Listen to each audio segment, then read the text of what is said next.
Good morning students. आज हम पढ़ने वाले हैं प्रेमचंद स्पर्श के प्रेमचंद रचयिता हैं इसके।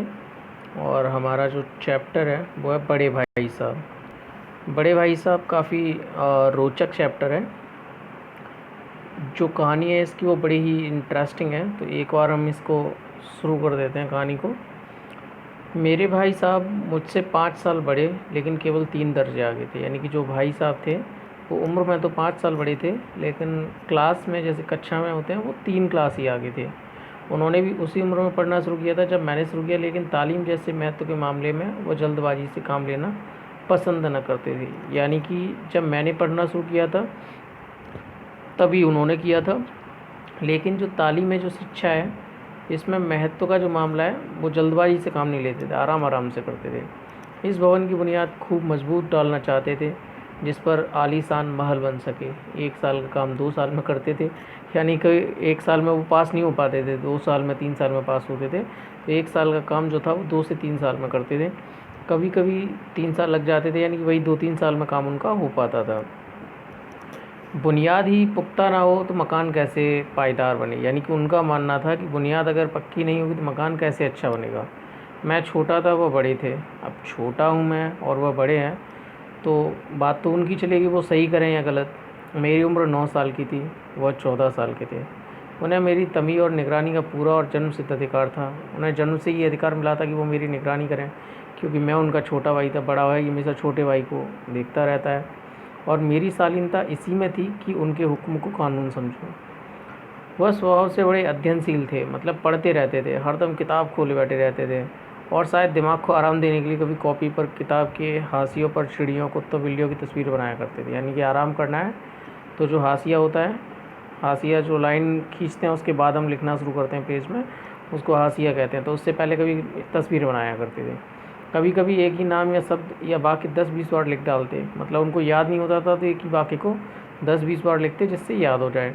कभी एक शेर को बार बार सुंदर अक्षरों में नकल करते, कभी ऐसी शब्द रचना करते जिसमें ना कोई अर्थ होता ना कोई सामंजस्य। मसलन एक बार उनकी कॉपी पर मैंने यह इबारत देखी, स्पेशल अमीना भाइयों भाइयों दरअसल भाई भाई, राधेश्याम श्रीयुत राधेश्याम 1 घंटे तक। इसके बाद एक आदमी का चेहरा बना हुआ था। मैंने बहुत चेष्टा की कि इस पहेली का कोई अर्थ निकालूं, लेकिन असफल रहा और उनसे पूछने का साहस न हुआ। मतलब वो उल्टी पुल्टी बातें लिख लेते थे जिनका कोई अर्थ नहीं निकल सकता था।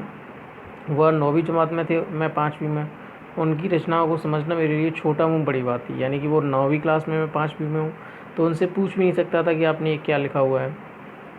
मेरा जी पढ़ने में बिल्कुल न लगता। 1 घंटा भी किताब लेकर बैठना पहाड़ था। मौका पाते ही हॉस्टल से निकलकर मैदान में आ जाता और कभी ककरिया उछालता, कभी कागज़ की तितलियाँ। यानी कि मेरा जो मन था वो पढ़ाई में तो लगता नहीं था, तो इसलिए मैं किताब लेकर बहाना बनाता था, बस पढ़ता बैठ जाता था और पढ़ने का बहाना चल रहा है। मौका जैसे ही मुझे मिला मैं हॉस्टल से निकलकर मैदान में चला जाता और वहाँ पर खेलने लग जाता। कभी कुछ करता कभी कुछ करता। और अगर मुझे तितलियाँ उड़ाता और कोई साथी मिल गया तो बात ही क्या, मतलब अगर कोई दोस्त मिल गया तो फिर बात ही क्या है। कभी चार दीवारी पर चढ़कर नीचे कूद रहे हैं, कभी फाटक पर सवार उसे आगे पीछे चलाते हुए मोटर कार का आनंद उठा रहे हैं। लेकिन कमरे में आते ही भाई साहब का वह रुद्र रूप देखकर प्राण सूख जाते। जैसे ही रूम में आता तो भाई साहब जो थे वो पूरा गुस्से में रहते थे। उनका पहला सवाल यह होता है कहाँ थे, पहला सवाल ये होता कहाँ थे, मतलब सबसे पहले वो यही पूछ लेते थे कि तुम कहाँ गए थे। हमेशा यही सवाल इसी ध्वनि में पूछा जाता था। इसका जवाब मेरे पास केवल मौन था। मैं चुप रहता था, कुछ नहीं बोलता था। न जाने मेरे मुंह से यह बात क्यों ना निकलती कि ज़रा बाहर खेल रहा था।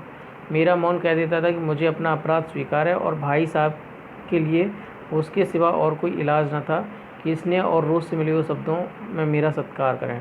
यानी कि वे मुझे स्नेह भी करते थे और साथ साथ में गुस्से में भी बोलते थे। दोनों शब्दों से मेरा सत्कार करते थे, यानी कि आदर करते थे। इस तरह अंग्रेजी पढ़ोगे तो ज़िंदगी भर पढ़ते रहोगे और एक हर्फ ना आएगा। मतलब अगर ऐसे ही पढ़े तुम खेलते खेलते कुछ नहीं सीख पाओगे और कुछ नहीं पढ़ पाओगे। अंग्रेजी पढ़ना कोई हंसी खेल नहीं है कि जो चाहे पढ़ ले। नहीं ऐरा गैरा नत्थु गैरा सभी अंग्रेजी के विद्वान हो जाते। मतलब अंग्रेजी को वो बहुत बड़ा मानते थे। उनके हिसाब से अंग्रेजी पढ़ना आसान नहीं था, और उनका मानना था कि अगर ऐसे ही सब लोग अंग्रेजी पढ़ना है तो सभी विद्वान हो जाएंगे। यहाँ रात दिन आंखें फोड़नी पड़ती हैं और खून जलाना पड़ता है, तब कहीं यह विद्या आती है।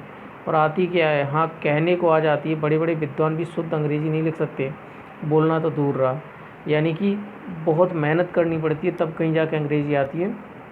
और अगर आ भी जाती है अंग्रेज़ी तो कितने भी विद्वान बन जाओ, शुद्ध अंग्रेज़ी नहीं आती। और मैं कहता हूँ तुम कितने घोंघा हो, मुझे देखकर भी सबक नहीं लेते, मतलब तुम कितने मूर्ख हो, कितने बेपरवाह हो, कितने लापरवाह हो कि मुझे देख लेते हो फिर भी सबक नहीं लेते। मैं कितनी मेहनत करता हूँ, तुम अपनी आँखों से देखते हो, अगर नहीं देखते तो ये तुम्हारी आँखों का कसूर है, तुम्हारी बुद्धि का कसूर है।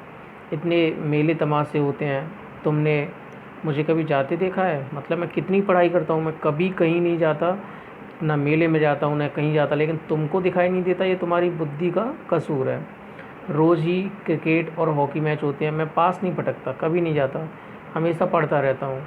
उस पर भी एक एक दर्जे में 2-2 3-3 साल पढ़ा रहता हूँ। फिर भी तुम कैसे आशा करते हो कि तुम यूँ खेल कूद में वक्त गवा कर पास हो जाओगे? मुझे तो 2 ही 3 साल लगते हैं, तुम उम्र भर इसी दर्जे में पढ़े सड़ते रहोगे। मतलब मैं तो 2-3 साल में पास हो जाता हूँ, लेकिन तुम जो वो इसी दर्जे में पड़े रहोगे, पास होने वाले नहीं हो। अगर तुम्हें इस तरह उम्र गंवानी है तो बेहतर है घर चले जाओ और मज़े से गुल्ली डंडा खेलो। दादा की गाड़ी कमाई कर रुपया क्यों बर्बाद करते हो? मैं ये लताड़ सुनकर आंसू बहाने लगता। जवाब ही क्या था, अपराध तो मैंने किया। भाई साहब हमेशा उपदेश की कला में निपुण थे, मतलब उपदेश देना उनको अच्छा आता था। ऐसी ऐसी लगती बातें कहते, ऐसी ऐसी सूखती बात चलाते कि मेरे जिगर के टुकड़े हो जाते और हिम्मत टूट जाती।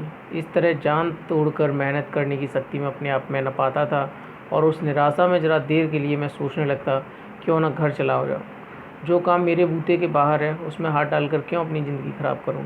मुझे अपना मूर्ख रहना मंजूर था, लेकिन उतनी मेहनत से मुझे तो चक्कर आ जाता था। यानी मैं इतनी मेहनत नहीं कर सकता था जितनी भाई साहब करते थे, वो भी 2-2 3-3 साल में पास होते थे। लेकिन घंटे 2 घंटे के बाद निराशा के बादल फट जाते और मैं इरादा करता कि आगे खूब जी लगा कर पढ़ूंगा। चटपट एक टाइम टेबल बना डालता, बिना पहले से नक्शा बनाए कोई स्कीम तैयार किए काम कैसे शुरू करूँ। टाइम टेबल में खेल कूद की मद बिल्कुल उड़ जाती। प्रातःकाल 6 बजे उठना, मुँह हाथ धो, नाश्ता कर पढ़ने बैठ जाना। मतलब टाइम टेबल ऐसा बना लेता कि बस अब तो पढ़ना ही पढ़ना है। 6 से 8 तक अंग्रेजी, 8 से 9 तक हिसाब, 9 से 9:30 तक इतिहास, फिर भोजन और स्कूल। 3:30 बजे स्कूल से वापस होकर आधा घंटा आराम, 4 से 5 भूगोल, 5 से 6 ग्रामर, आधा घंटा हॉस्टल के सामने ही टहलना, 6:30 से 7 तक अंग्रेजी कंपोजिशन, फिर भोजन करके। मतलब पूरा का पूरा जो शेड्यूल है, टाइम टेबल है, वो ऐसा बना दिया कि बहुत सारा दिन पढ़ना है।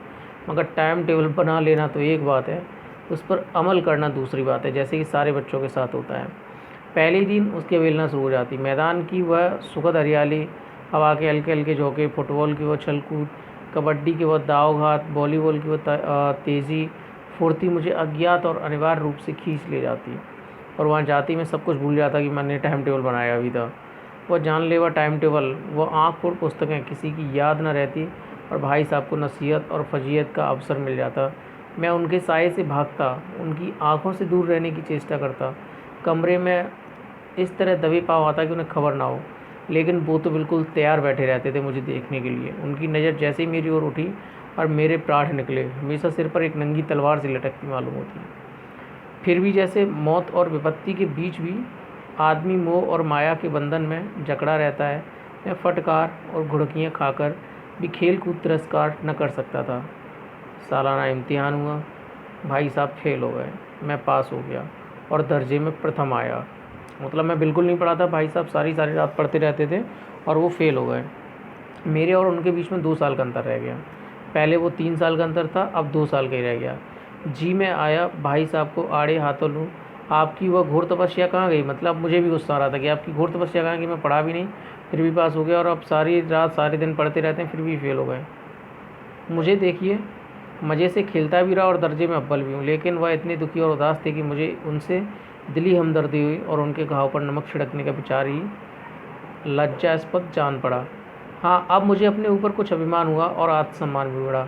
भाई साहब का वह रौब मुझ पर न रहा, आज़ादी से खेल कूद में शरीक होने लगा। दिल मजबूत था, अगर उन्होंने मेरी फजीयत की तो साफ कह दूंगा, आपने अपना खून जलाकर कौन सा तीर मार लिया। मैं तो खेलते खेलते दूसरे दर्जे में अव्वल आ गया। जवान ने जवान से यह हैकड़ी जताने का साहस न होने पर भी मैंने रंग ढंग से साफ जाहिर होता था कि भाई साहब का वो आतंक मुझ पर नहीं था। भाई साहब ने मुझे भांप लिया कि उनकी सहज बुद्धि बड़ी तीव्र थी। और एक दिन जब मैं भोर का सारा समय गुल्ली डंडे की भेंट करके ठीक भोजन के समय लौटा, तो भाई साहब ने मानो तलवार खींच ली और मुझ पर टूट पड़े। देखता हूँ इस साल पास हो गए और दर्जे में अव्वल आ गए, तो तुम्हें दिमाग हो गया है। मगर भाईजान, घमंड तो बड़े बड़े का नहीं रहा, तुम्हारी क्या हस्ती है। इतिहास का रावण का हाल तो पढ़ा ही होगा, उसके चरित्र से तुमने कौन सा उपदेश लिया, या यूँ ही पढ़ गए। महज इम्तिहान पास कर लेना कोई चीज़ नहीं, असल चीज़ है बुद्धि का विकास। जो कुछ पढ़ो उसका अभिप्राय समझो। रावण भूमंडल का स्वामी था। ऐसे राजाओं को चक्रवर्ती कहते हैं।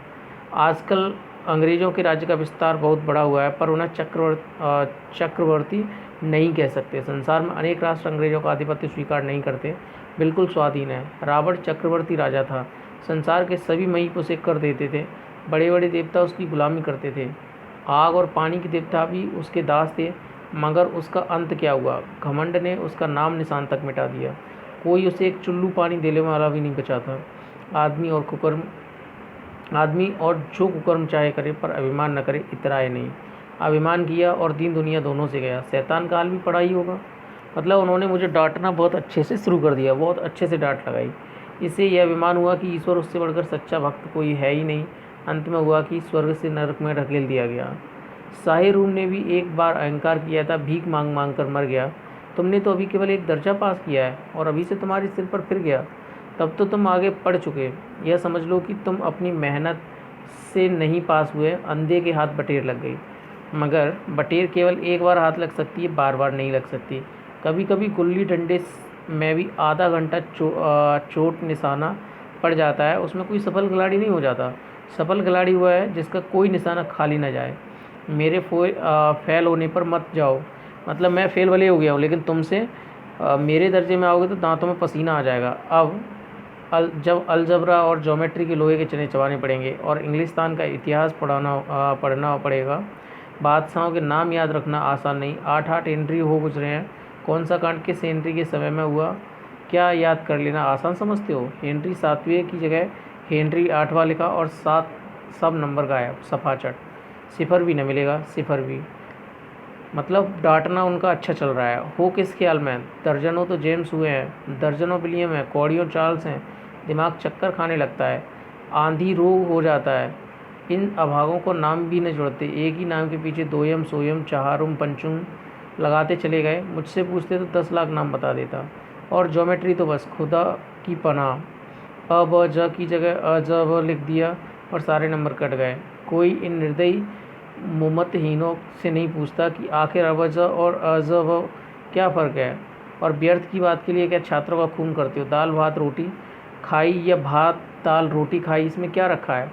मगर इन परीक्षकों को क्या परवाह, वह तो वही देखते हैं जो पुस्तक में लिखा है। चाहते हैं कि लड़के अक्षर अक्षर रट डालें, और इसी रटंत का नाम शिक्षा रख छोड़ा है। और आखिर इन बेसिर पैर की बातों के पढ़ने से क्या फ़ायदा? इस रेखा पर वह लंब गिरा दो, आधार दोगुना होगा। पूछिए इससे प्रयोजन? दोगुना नहीं चौगुना हो जाए या आधा ही रहे, मेरी भला से, लेकिन परीक्षा में पास होना है तो यह सब खुरापात याद करनी पड़ेगी। कह दिया समय की पाबंदी पर एक निबंध लिखो जो 4 पन्नों से कम ना हो। अब आप कॉपी सामने खोले, हाथ कलम जो हाथ में ले लिए उसके नाम को रोइए। कौन नहीं जानता कि समय की पाबंदी बहुत अच्छी बात है। इससे आदमी के जीवन में संयम आता है, दूसरों को उस पर स्नेह होने लगता है और उसके कारोबार में उन्नति होती है। लेकिन इस जरा सी बात पर 4 पन्ने कैसे लिखें? जो इस वाक्य में कहीं जा सके उसे 4 पन्नों में लिखने की क्या ज़रूरत? मैं तो इसे हिमाकत कहता हूँ। यह तो समय की किफ़ायत नहीं बल्कि उसका दुरुपयोग है कि व्यर्थ में किसी बात को ठूंस दिया जाए। जब हम चाहते हैं कि आदमी को जो कुछ करना हो चटपट कह दे और अपनी राह ले। मतलब उनका मानना बड़ा अलग था, वो अपने हिसाब से सब कुछ बनाना चाहते थे। मगर नहीं, आपको 4 पन्ने रंगने पड़ेंगे, चाहे जैसे लिखिए, और पन्ने भी पूरे फुल स्केप आकार के। ये छात्रों पर अत्याचार नहीं तो और क्या है? अनर्थ तो है। यह कहा जाता है संक्षेप में लिखो। समय की पाबंदी पर संक्षेप में एक निबंध लिखो जो 4 पन्ने से कम ना हो। ठीक, संक्षेप में तो 4 पन्ने हुए नहीं, शायद तो 200 पन्ने लिखवाते। तेज़ भी दौड़िए और धीरे धीरे भी। है उल्टी बात, है यही। बालक भी इतनी सी बात समझ सकता है। मेरे दर्जे में आओगे लाला तो ये सारे पापड़ बेलने पड़ेंगे और तब आटे दाल का भाव मालूम पड़ेगा। यानी कि अभी तो तुम छोटे दर्जे में थे तो पास हो गए, जब मेरे दर्जे में आओगे तब तुमको पता चलेगा।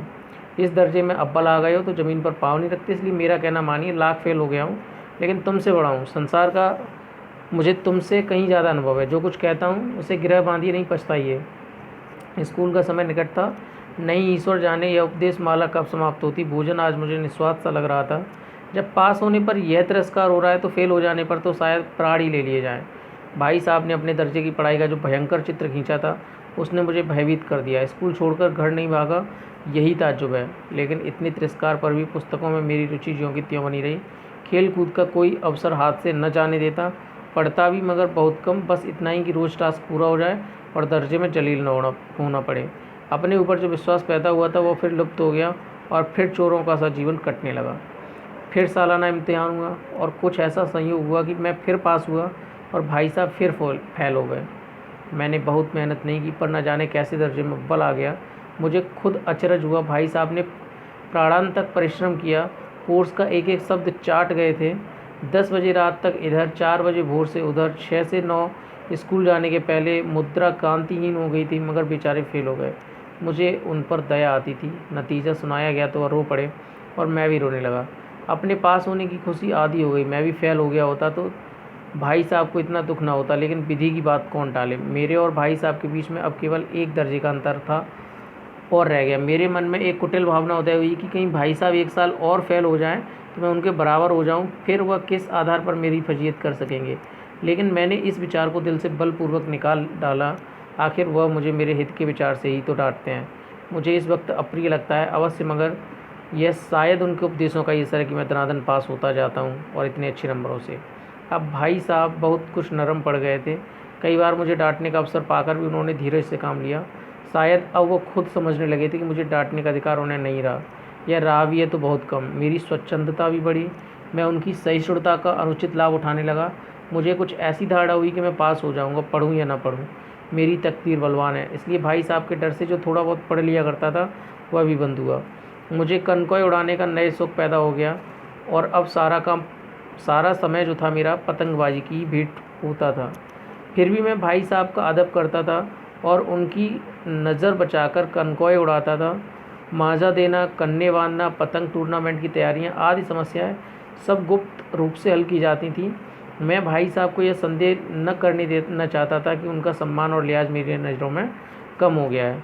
एक दिन संध्या समय हॉस्टल से दूर मैं एक कनकौआ लूटने बेतहाशा दौड़ा जा रहा था। आंखें आसमान की ओर थीं और मन उस आकाशगामी पथिक की ओर जो मंद गति से झूमता पतन की ओर चला जा रहा था। मानो कोई आत्मा स्वर्ग से निकलकर विरक्त मन से नए संस्कार ग्रहण करने जा रही हो। बालकों को पूरी सेना लग गए और झाड़दार बांस लिए उनका स्वागत करने को दौड़ी आ रही थी। किसी को अपने आगे पीछे की खबर न थी। सभी मानो उस पतंग के साथ ही आकाश मोड़ रहे थे जहाँ सब कुछ समतल है, न मोटर कारें हैं, न ट्राम है, न गाड़ियाँ हैं। सहसा भाई साहब से मेरी मुठभेड़ हो गई, जो शायद बाजार से लौट रहे थे। उन्होंने वहीं मेरा हाथ पकड़ लिया और उग्र भाव से बोले, इन बाजारी लौंडों के साथ धेले के कनकौए के लिए दौड़ते तुम्हें शर्म नहीं आती है? मतलब ये एक पैसे की चीज़ है, उसके लिए तुम भाग रहे हो, तुमको शर्म नहीं आ रही? तुम्हें इसका भी कुछ लिहाज नहीं कि अब नीची जमात में नहीं हो बल्कि 8वीं जमात में आ गए और मुझसे केवल एक दर्जा नीचे हो। आखिर आदमी को कुछ तो अपनी पोजीशन का ख्याल रखना चाहिए।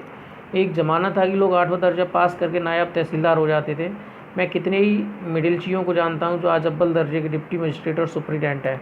कितने ही 8वीं जमात वाले हमारे लीडर और समाचार पत्रों के संपादक हैं। बड़े बड़े विद्वान उनकी मताही में काम करते हैं और तुम उसी 8वें दर्जे में आकर बाजारी लौंडे के साथ कनकौए के लिए दौड़ रहे हो। मुझे तुम्हारी कम अकली पर दुख होता है। तुम जहीन हो, इसमें शक नहीं, लेकिन वह जहन किस काम का जो हमारे आत्मगौरव की हत्या कर डाले। तुम अपने दिल में समझते हो कि मैं भाई साहब से महज एक दर्जा नीचे हूँ और अब उन्हें मुझको कुछ कहने का हक नहीं, लेकिन यह तुम्हारी गलती है। मैं तुमसे 5 साल बड़ा हूँ और चाहे आज तुम मेरी जमात में आ जाओ और परीक्षकों का यही हाल है तो निसंदेह अगले साल तुम मेरे समकक्ष हो जाओगे और शायद 1 साल बाद मुझसे आगे भी निकल जाओ। लेकिन मुझ में और तुम में जो 5 साल का अंतर है उसे तुम क्या खुदा भी नहीं मिटा सकता। मैं तुमसे 5 साल बड़ा हूँ और हमेशा रहूँगा। मुझे दुनिया का और ज़िंदगी का जो तजुर्बा है तुम उसकी बराबरी नहीं कर सकते। चाहे तुम MA और DM फिल D.Litt क्यों ही ना हो जाओ। समझ किताबें पढ़ने से नहीं आती, दुनिया देखने से आती है। हमारी अम्मा ने कोई दर्जा पास नहीं किया और दादा भी कभी 5वीं 6ठी जमात के आगे नहीं गए, लेकिन हम दोनों चाहे सारी दुनिया की विद्या पढ़ लें, अम्मा और दादा को समझने और सुधारने का अधिकार हमेशा रहेगा। मतलब हमको वो हमेशा सुधार सकते हैं, केवल इसलिए नहीं कि वे हमारे जन्मदाता हैं, बल्कि इसलिए कि उन्हें दुनिया का हमसे ज़्यादा तजुर्बा है और रहेगा। अमेरिका में किस तरह की राज व्यवस्था है और 8वें हेनरी ने कितने विवाह किए और आकाश में कितने नक्षत्र हैं, यह बातें चाहे उन्हें मालूम हो न हो, लेकिन हजारों ऐसी बातें जिनका ज्ञान उन्हें हमसे और तुमसे ज़्यादा है। सिवा तुम्हें कुछ न सूझेगा, लेकिन तुम्हारी जगह दादा हों तो किसी को ताड़ न दें, न घबराएं, न बदहवास हों। पहले खुद मर्ज पहचान कर इलाज करेंगे, उसमें सफल ना हुए तो किसी डॉक्टर को बुलाएंगे। बीमारी तो खैर बड़ी चीज़ है, हम तुम तो इतना भी नहीं जानते कि महीने भर का खर्च महीना भर कैसे चले। यानी कि बड़े भाई जो हैं वो अगर पढ़ाई में पीछे रह गए तो उनके पास समझाने के लिए भी बहुत सारा ज्ञान है, जो छोटे भाई को वो समझाते जा रहे हैं। जैसे जो कुछ दादा भेजते हैं और उसे हम 20-22 में खर्च कर डालते हैं और फिर पैसे पैसे को मोहताज हो जाते हैं, नाश्ता बंद हो जाता है, धोबी और नाई से मुँह चुराने लगते हैं। लेकिन जितना आज और हम और तुम खर्च कर रहे हैं, उसके आधे में दादा अपनी उम्र का बड़ा भाग इज्जत और नेक नामी से के साथ निभाया है और कुटुंब का पालन किया है, जिसमें सब मिलकर 9 आदमी थे। अपने हेडमास्टर साहब को ही देखो, एमए है कि नहीं, और यहाँ के एमए नहीं ऑक्सफोर्ड के 1000 रुपये पाते, लेकिन उनके घर का इंतजाम कौन करता है? उनकी बूढ़ी माँ। हेडमास्टर साहब की डिग्री यहाँ बेकार हो गई। पहले खुद घर का इंतजाम करते थे, खर्च पूरा न पड़ता था, कर्जदार रहते थे। जब से उनकी माताजी ने प्रबंध अपने हाथ में ले लिया है, जैसे घर में लक्ष्मी आ गई है, तो भाईजान यह गरूर दिल से निकाल डालो कि तुम मेरे समीप आ गए हो और अब स्वतंत्र हो, मेरे देखते हुए बेरा न चलने पाओगे। मतलब भाई साहब पूरे तरीके से उसको समझाने में लगे हुए हैं कि कैसे भी करके जो छोटा भाई है वो कैसे भी करके उनकी बातों को मानना शुरू कर दे। लेकिन छोटा भाई पढ़ने में अच्छा है, सारा कुछ उनका सही है, तो उसको थोड़ा सा समझाने की कोशिश करता है, लेकिन जब वो फेल हो जाते हैं, सारा कुछ हो जाता है, लेकिन उसके बाद भी कहीं उसको फेल होने का, कहीं उससे उम्र का उसको बता करके और बोलते हैं कि तुम मुझसे बड़े नहीं हो पाओगे और मुझसे आगे नहीं निकल पाओगे। अगर तुम यूँ न मानोगे तो मैं थप्पड़ दिखाकर इसका प्रयोग भी कर सकता हूँ। मैं जानता हूँ तुम्हें मेरी बातें जहर लग रही। मैं उनकी इस नई युक्ति से नतमस्तक हो गया। मुझे आज सचमुच अपनी लघुता का अनुभव हुआ और भाई साहब के प्रति मेरे मन में श्रद्धा उत्पन्न हुई। मैंने सजल आँखों से कहा, हरगिज़ नहीं, आप जो कुछ फरमा रहे हैं वो बिल्कुल सच है और आपको उसके कहने का अधिकार है। भाई साहब ने मुझे गले लगा लिया और बोले, मैं कनकौए उड़ाने को मना नहीं करता, मेरा भी जी ललचाता है, लेकिन करूं क्या? खुद बेराह चलूं तो तुम्हारी रक्षा कैसे करूं? यह कर्तव्य भी तो मेरे सिर है। संयोग से उसी वक्त एक कटा हुआ कनकौया हमारे ऊपर से गुजरा। उसकी डोर लटक रही थी। लड़कों का एक गोल पीछे पीछे दौड़ा चला आता था। भाई साहब लंबे हैं ही उछलकर उसकी डोर पकड़ ली और बेतहासा हॉस्टल की तरफ दौड़े। मैं पीछे पीछे दौड़ रहा था। ये जो चैप्टर है आपका फिनिश हो गया है। इसके क्वेश्चन आंसर मैं आपको PDF भेज दूंगा, जिसमें से आप इसको नोट डाउन कर लेंगे। Thank you.